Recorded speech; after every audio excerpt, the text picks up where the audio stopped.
శంకరాచార్యుల వారి మీద భక్తి ఉండడం, సనాతన ధర్మం మీద భక్తి ఉండడం అంటే ఉపన్యాసాలు వినడం, పుస్తకాలు చదవడం కన్నా ముఖాన బొట్టు పెట్టుకోవడం గొప్పది.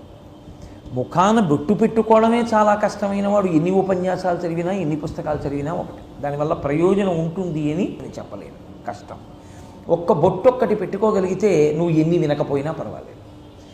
అందుకే ఆచరణ ప్రధానంగా ఉంటుంది సనాతన ధర్మంలో. ఇది లోకానికి చెప్పాలి. అందుకే తాను ఉపనయనం చేసుకున్నారు, చేసుకుని వేదాధ్యయనానికి వెళ్ళారు.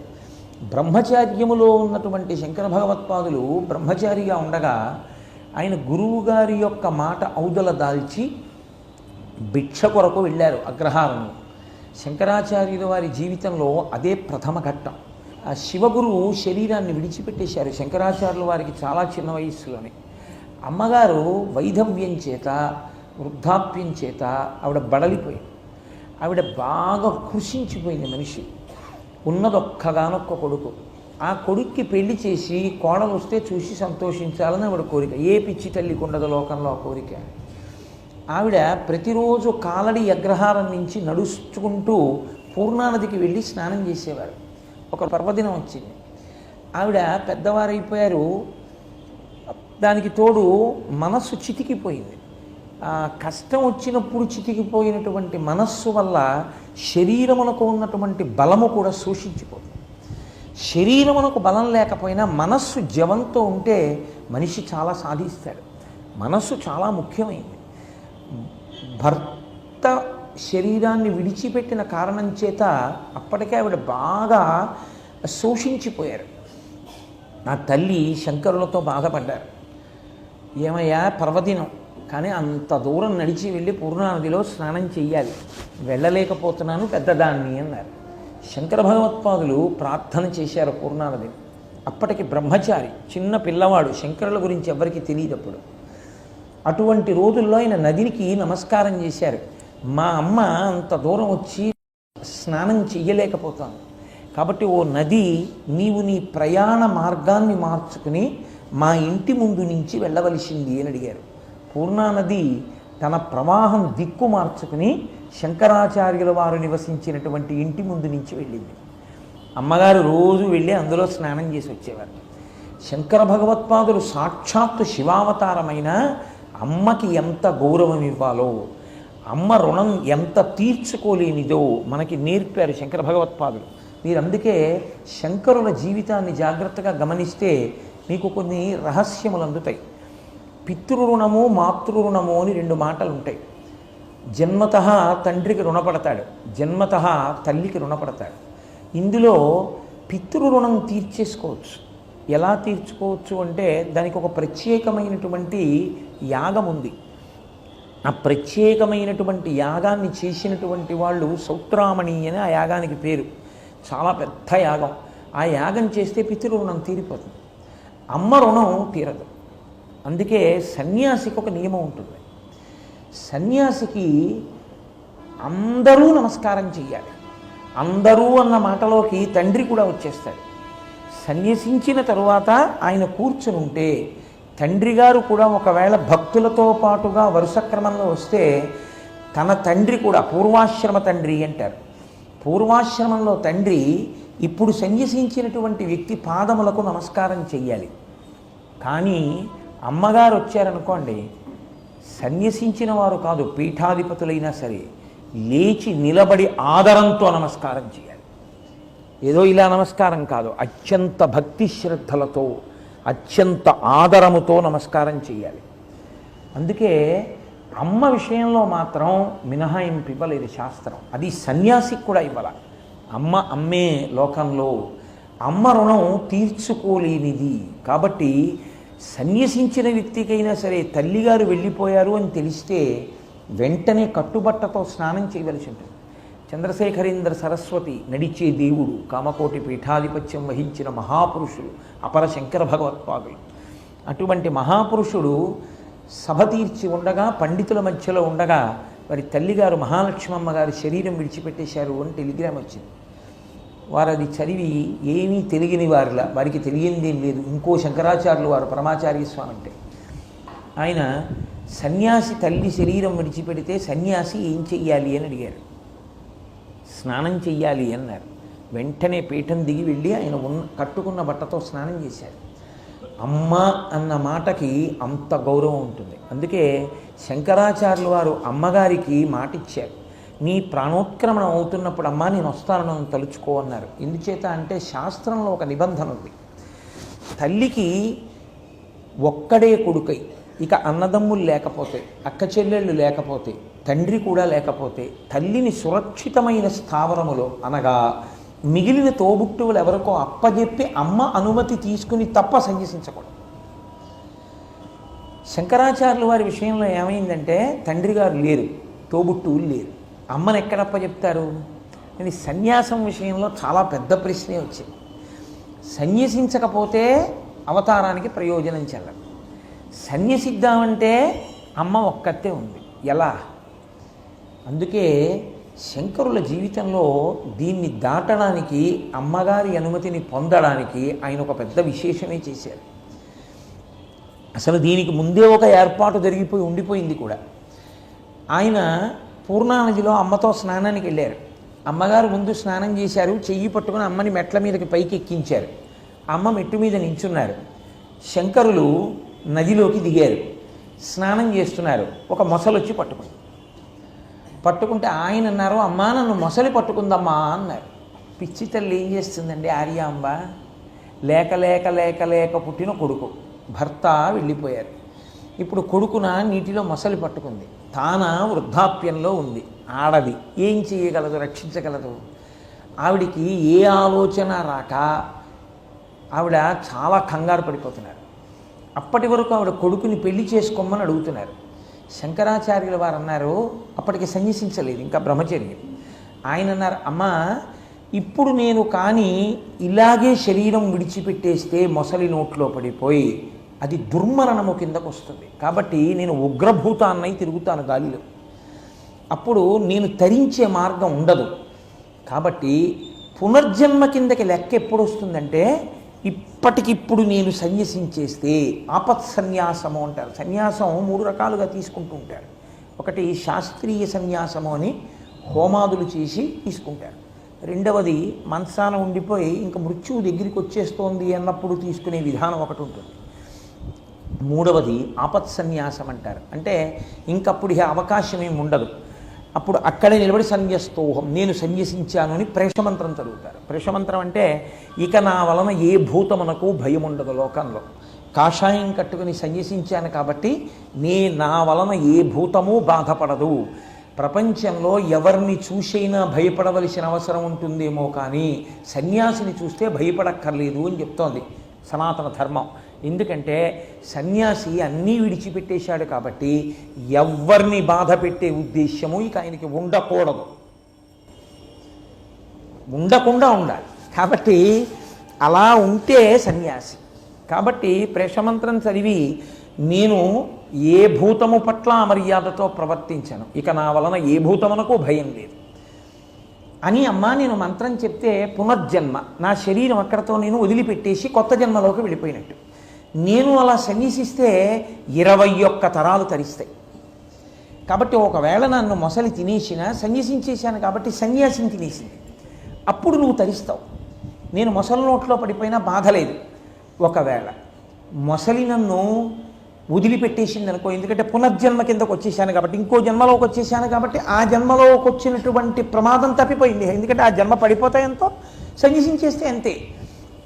అందుకని ఇప్పుడు కొత్త జన్మతో లెక్క కాబట్టి మొసలి నా కాలు వదిలిపెడితే నేను బయటికి వస్తే, అమ్మా నాకు బిడ్డలు లేరని నువ్వు అనుకోకు, నేను భవతి భిక్షాందేహి అని ఏ ఇంటి ముందుకెళ్ళి నిలబడ్డానో నా పాత్రలో భిక్ష వేసిన వాళ్ళందరూ నాకు తల్లులే, నాకు మంచి మాట చెప్పిన వాళ్ళందరూ తండ్రులే, నా శిష్యులందరూ నా బిడ్డలే. అమ్మా నేను గృహస్థాశ్రమంలోకి వస్తే 1-2 బిడ్డలు ఉంటారు, నేను సన్యసించి జగద్గురువునైతే లోకమంతా నా బిడ్డలేనమ్మా, పెద్ద గృహస్థునవుతాను. అందుకని అమ్మా నన్ను సన్యసించడానికి అనుమతిస్తావా అని అడిగారు. ఇస్తాను ఇవ్వను ఇందులో ఇప్పుడు ఏం చెప్పడానికి ఆవిడికి అవకాశం లేదు. సరే సన్యసించు అన్నారు అనుకోండి, కొడుకు బతికినా కాషాయం కట్టుకుని వెళ్ళిపోతాడు, ఆవిడ భరించలేరు. వద్దు అన్నారనుకోండి, దుర్మరణం అవుతుంది. ఏమీ చెప్పలేక నీకు ఎలా తోస్తే అలా చెయ్యి అన్నారు. అమ్మ సన్యసిస్తున్నాను అన్నారు. అంతే, మొసలు విడిచిపెట్టేసి. శంకరులకి కనపడింది, గంధర్వుడు రథం ఎక్కి వెళ్ళిపోయాడు. అది గంధర్వుడు. ఆయన ఒకనకొకప్పుడు ఒక దివ్యమైన నదిలో స్నానం చేసి ఆ మిగిలినటువంటి స్త్రీలతో క్రీడిస్తున్నాడు మదోన్మత్తుడి. అటుగా దుర్వాసో మహర్షి వెళ్ళిపోతున్నాడు. మహాత్ములు వెడుతున్నప్పుడు కనీసం మనం మర్యాదతో ప్రవర్తించాలన్న విషయాన్ని కూడా మర్చిపోయాడు. ఆయన అన్నారు, నేను ఇలా వెడుతున్నప్పుడు కనీసం నీటిలోంచి బయటకు వచ్చి నమస్కరించాలనేటటువంటి ఇంగిత జ్ఞానం కూడా మర్చిపోయి యథేచ్ఛగా ప్రవర్తిస్తున్న నీకు గంధర్వ జన్మెందుకు? కాబట్టి నువ్వు నీటిలో మొసలివై పుట్టెదవుగాక అన్న. ఇప్పుడు ఆయనకి ఉన్నటువంటి పైత్యం అంతా విరిగిపోయింది. వచ్చి దుర్వాసో మహర్షి కాళ్ళ మీద పడ్డారు. మహాత్ముల కోపం గడ్డిమంట.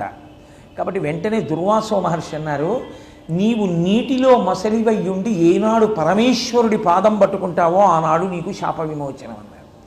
అంటే ఆయన హడిలిపోయి అన్నాడు, పరమేశ్వరుడు నీళ్లలో కాళ్ళు ఎందుకు ఎడతాడు, నేను ఆయన కాళ్ళు అట్టుకుంటానా? అది సంభవమా? ఎలా కుదురుతుందన్నాడు.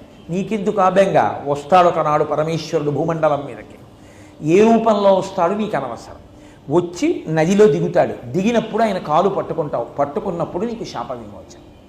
కాబట్టి ఇప్పుడు ఆ గంధర్వుడు మొసలి రూపంలో పట్టుకున్నాడు. ఆ పాదం ఏ సామాన్యమైన పాదమా?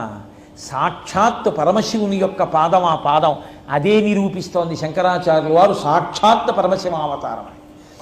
ఆ పాదం పట్టుకోగానే ఆ గంధర్వుడికి శాప విమోచనం అయిపోయి ఆయన సంతోషంగా నమస్కరించి రథం ఎక్కి వెళ్ళిపోయాడు. ఇక్కడ శంకరులు సన్యసించారు. సన్యసించి బయలుదేరారు. సరే, శంకరుడు సన్యసించి బయలుదేరే ముందు అమ్మగారికి మాట ఇచ్చారు, అమ్మ నీవు శరీరం విడిచిపెట్టేసేటటువంటి సమయం ఆసన్నమైనప్పుడు నన్ను స్మరిస్తే నేను ఎక్కడ ఉన్నా నీ దగ్గరికి వచ్చి నీ దహన సంస్కారం నీ చేస్తాను అన్నారు. సరే, శంకరుడు సన్యసించి బయలుదేరే ముందు అమ్మగారికి మాట ఇచ్చారు, అమ్మ నీవు శరీరం విడిచిపెట్టేసేటటువంటి సమయం ఆసన్నమైనప్పుడు నన్ను స్మరిస్తే నేను ఎక్కడ ఉన్నా నీ దగ్గరికి వచ్చి నీ దహన సంస్కారం నీ చేస్తాను అన్నారు. సన్యాసి చెయ్యొచ్చా అలా తల్లికి? అన్నదమ్ములు లేరు, అక్క చెల్లెళ్ళు లేరు, తండ్రి గారు లేరు, తానేమో కారణజన్ముడు అవతారమూర్తి సన్యసిస్తున్నారు. అయినా తల్లి పట్ల మర్యాద తల్లి పట్ల మర్యాదే. ఆమె శరీరాన్ని దహించడం, తద్దినం పెట్టడం మొదలైనటువంటి విషయాల జోలికి శంకరులు వెళ్ళలేదు. అమ్మని విష్ణు పార్షదులతో పంపించేశారు.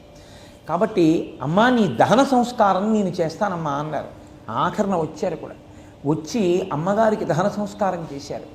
అంటే శంకరుల జీవితంలో అమ్మకి ఇచ్చినటువంటి గౌరవం ఎంత గొప్పదో మీరు ఆలోచించండి.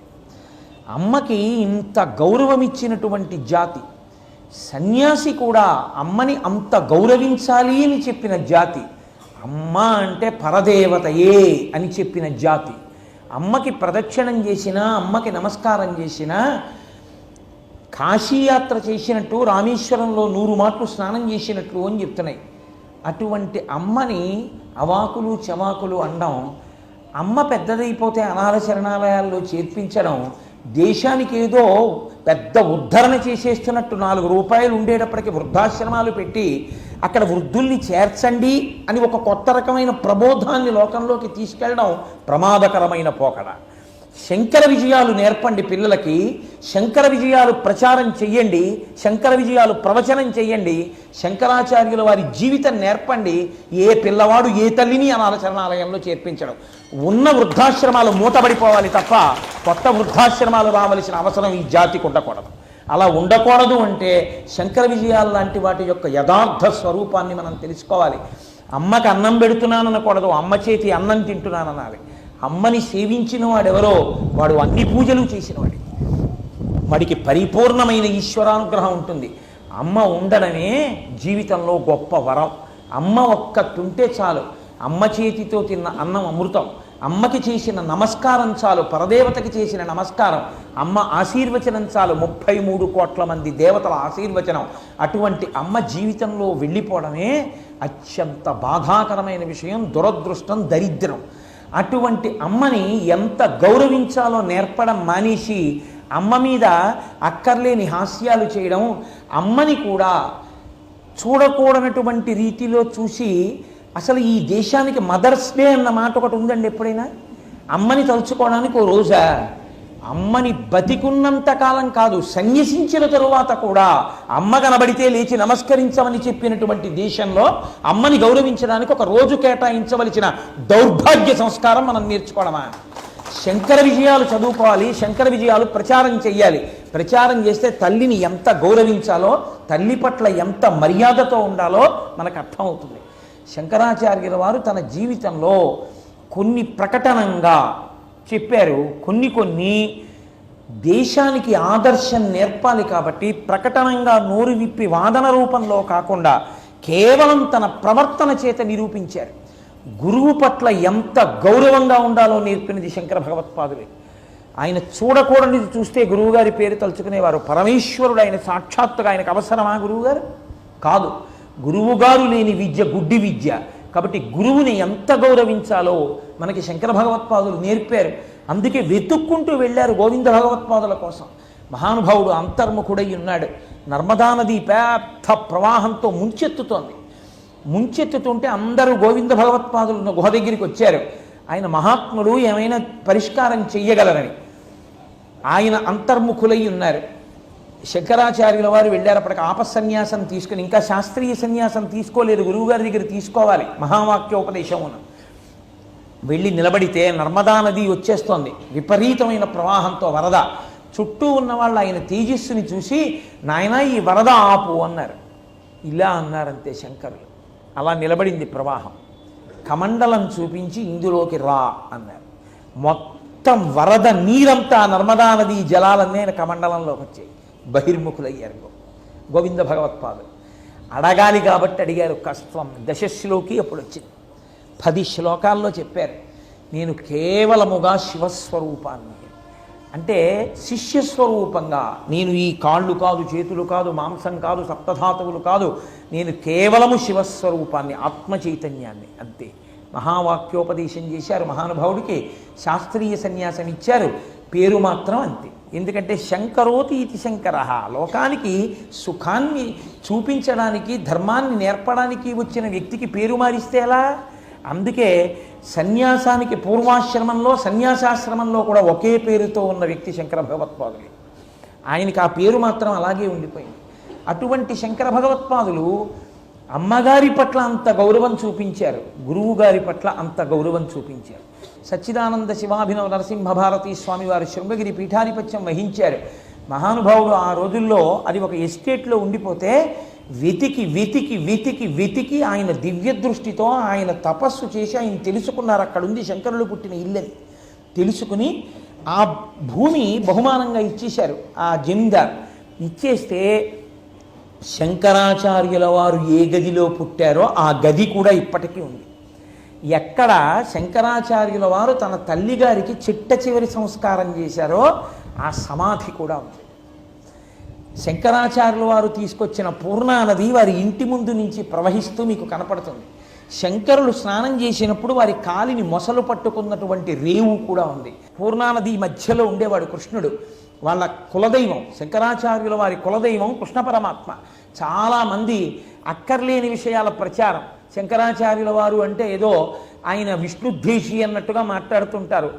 మహాపరాధం. శంకరాచార్యుల వారి కన్నా విష్ణు భక్తుడు చాలా కష్టం. అంతటి మహాత్ముడైన, అంతటి విష్ణుభక్తి పరాయణుడు ఆయన. ఎక్కడెక్కడ అవసరం వస్తే అక్కడక్కడ తన విష్ణుభక్తిని ప్రకటిస్తారు.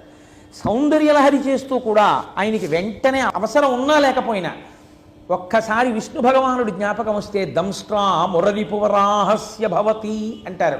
అవిద్యానామంతస్తిమిరమిహిరద్వీపనగరి జడానాం చైతన్యస్తబకమకరంద శృతిఝరి దరిద్రాణం చింతామణిగుణనికా జన్మజలధౌ నిమగ్నానాం దంష్ట్రా మురరిపువరాహస్య భవతి అంటారు. ఎక్కడెక్కడ ఆయనకు అవకాశం వస్తే అక్కడక్కడ ఆయన శ్రీ మహావిష్ణు స్మరణం చేస్తూనే ఉంటారు. అసలు ఆ మాటకొస్తే లోకానికి అంతటికీ గోవిందనామం చెప్పండి, గోవిందనామం చెప్పండి అని నేర్పినటువంటి గొప్ప వ్యక్తి శంకర భగవత్పాదులే. భజ గోవిందం భజ గోవిందం గోవిందం భజ ముఠమతే అని చెప్పింది శంకర భగవత్పాదులే. ఆనాటి నుంచే కదా మనందరం ఎక్కడికి వెళ్ళినా గోవిందా గోవిందా అండం నేర్చుకున్నాం. గోవిందనామానికి అంత ప్రచారం తెచ్చింది శంకరాచార్యుల వారి. కాబట్టి అటువంటి శంకర భగవత్పాదులు తన జీవితంలో తన ప్రవర్తనతో ఎన్నో నేర్పారు మనకి. మీరు తెలుసుకోండి ఈ విషయాల్ని. అంతటి మహా తేజోంశ సంభవులు పుట్టిన భూమి, అంతటి మహాపురుషులు తిరుగాడిన భూమి. మీ పిల్లలకు అవి చూపించండి తప్ప ఇంట్లో కూర్చుని చూపించకూడనివన్నీ పిల్లలు చూస్తూ వాళ్ళు తల్లిదండ్రుల్ని ఉద్ధరించే వాళ్ళు కావాలి అనుకుంటే ఎలా తయారవుతారు పిల్లలు? ఇంట్లో అక్కర్లేని పుస్తకాలు ప్రతి నెలా కొని బైండింగులు చేయించి మరీ ఇంట్లో పెద్దవాళ్లే చదివితే శంకర విజయాల పుస్తకం మాత్రం ఇంట్లో లేకపోతే పిల్లలకి సంస్కారం రమ్మంటే ఎక్కడి నుంచి వస్తుంది? జాతికి శంకరుల వైభవం ఎలా ప్రవహిస్తుంది, ఎలా అందుతుంది? పెద్దవాళ్ళ మీద కర్తవ్యం ఉంది. మనం శంకరాచార్యుల వారి యొక్క జీవితానికి సంబంధించిన విషయాల్ని మనం చదవాలి, మన పిల్లలకి నేర్పాలి. వారు చెప్పిన ఒక్కొక్క మాట, వారు చేసిన పరిశ్రమ వృధా పోకూడదు. భవిష్యత్ తరాలకి అందించవలసినటువంటి బాధ్యత మన మీద ఉంది. కాబట్టి శంకరులు అమ్మ కోసం పూర్ణానదిని తీసుకొచ్చారు. ఆ పూర్ణానది మార్గం తప్పడంలో, అమ్మగారి కోసం ఇంటికి దగ్గరగా రావడంలో ప్రవాహ వేగం కృష్ణ పరమాత్మ దేవాలయాన్ని ముంచెత్తింది. ముంచెత్తితే కృష్ణ భగవానుడు శంకరుల్ని అడిగాడు, ఏమయ్యా నీ కులదైవాన్ని నువ్వేమో నదిని ఇంటి ముందుకు రమ్మన్నావు, దేవాలయాన్ని ముంచెత్తింది, ఇప్పుడు నా పరిస్థితి ఏమిటని అడిగారు. శంకర భగవత్పాదులు ఆ కృష్ణ పరమాత్మ మూర్తిని తీసుకొచ్చి కాలడిలో నది ఒడ్డున తను ఉంటున్నటువంటి ఇంటి పక్కన దేవాలయ నిర్మాణం పూర్తి చేశారు. ఆ దేవాలయ నిర్మాణం పూర్తి అయ్యేప్పటికీ శంకరులు సన్యసించారు. ఆ దేవాలయాన్ని ఒడ్డున కట్టారు. అంటే బాల్యంలోనే అంత కృష్ణానుభవాన్ని పొందినటువంటి వ్యక్తి, అంత కృష్ణానుగ్రహాన్ని పొందినటువంటి వ్యక్తి. అంటే మీరు నన్ను ఒక మాట అడిగచ్చు, ఆయనే శంకరులు కదండి, ఆయనకి మళ్ళీ కృష్ణానుభవం ఏమిటండి అని. అంటే భక్తి చేత, నిష్ఠ చేత ఈశ్వరానుగ్రహాన్ని పొందచ్చు అని మనకి అంత గొప్పగా నిరూపణ చేసినటువంటి వ్యక్తి. ప్రతిదాన్ని ఏదో చిన్న విషయం కింద కొట్టిపారేయకూడదు మనం. శంకరులంతటి వారు అవతార స్వీకారం చేస్తే ఉపనయనానికి వయసు పరిమితికి కట్టుబడ్డారు. మనం ఎందుకు కట్టుబడం? మీ ఒంట్లో ఎంత ఓపిక ఉన్నా 60 ఏళ్ళు వచ్చాయి నువ్వు ఇంటికి వెళ్ళిపో అని చెప్పి పదవీ విరమణ చేయించేస్తే మీరు ఇంటికి వెళ్ళిపోతున్నారా లేదా? మీరు పెట్టుకున్న నియమాలకి మీరంత గౌరవం ఇస్తే వేదం చెప్పిన నియమాన్ని గౌరవించడానికి మీరు ఎందుకు ముందుకు రారు? ఈశ్వరుడు పెట్టిన నియమాన్ని కూడా గౌరవించడం చేత కావడమే భక్తి అన్న మాటకు అర్థం.